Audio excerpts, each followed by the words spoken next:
من دوائر الدولة الأخرى والتي تتواصل نشاطاتها حول أو طوال أيام السنة في مجال حيوي ومهم يعبر عن مدى حضارية وتطوير المجتمعات. المكتب المذكور يقوم حاليا بإقامة سفرات سياحية إلى عدد من الدول العربية ودول جوار العراق وبالتقسيط المريح لشريحة الموظفين. تفاصيل أكثر عن عمل المكتب والرحلات السياحية التي يقيمها ستكون برفقة الزميل مصطفى حميد والتقرير التالي. تعتبر المواقع السياحية والاهتمام فيها من الأمور التي تميز البلدان المتحضرة والتي لها عمق تاريخي، إذ عمد المكتب الوطني للسفر والسياحة إلى تنظيم رحلات إلى عدد من الدول الإقليمية وغير الإقليمية.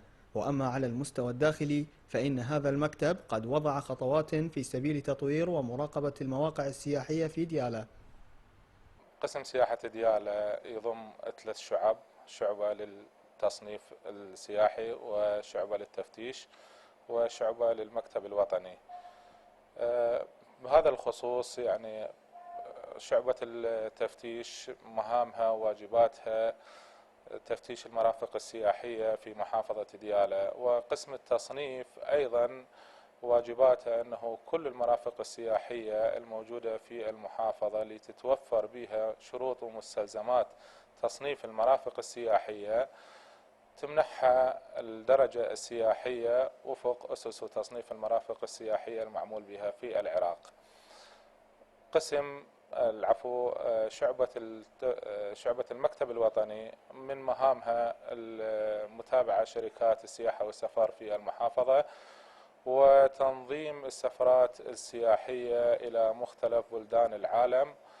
طبعا هذا الموضوع أتاح إلى قانون هيئة السياحة رقم 14 لسنة 96، والآن نحن في صدد تنفيذ برامج سياحية للبنان على مدى 7 أيام، وتركيا على مدى 8 أيام، ومصر على مدى 11 يوما، وإيران على مدى 11 يوما. شعبة التصنيف السياحي هي شعبة من الشعب اللي مهمتها تصنيف المرافق السياحية كمطاعم، كفنادق، كمنتجع إذا موجود، أو مدن ألعاب، أو مقاهي سياحية، أو قاعات للحفلات. هذه مهمتها أن تمنح الدرجة المناسبة السياحية للمرفق حتى تمنح إجازة ممارسة المهنة، وهذه الإجازة اللي من خلالها صاحب المرفق السياحي ممكن أن يضع حتى السعر على ضوء الدرجة اللي ينمنح لها.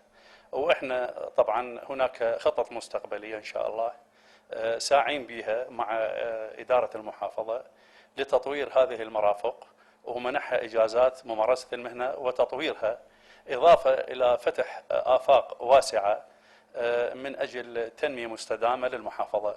ومن أجل الاطلاع على ثقافات هذه الدول المجاورة وغير المجاورة، إذ نظم المكتب الوطني رحلات سياحية خاصة بها موظفي المحافظة وبتسهيلات مغرية من أجل حث هؤلاء الموظفين على السفر إلى مختلف بلدان العالم. استقبلونا هيئة السياحة محافظة ديالى استقبال رائع، وعندهم سفرات، وأنا قدمت على جمهورية مصر العربية سفرة، ورادوا كفيل أو تدفع نقدي، فإحنا مواطنين ندفع نقدي على مود السفرة، ومنهاجه حلو 11 يوم، وإن شاء الله السفر يكون أول يوم العيد الرحلة. أي صعوبات معوقات ماكو، تعاملهم طيب.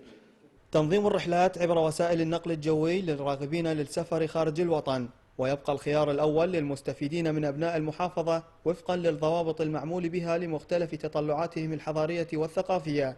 من بعقوبة، مصطفى حميد، قناة ديالى.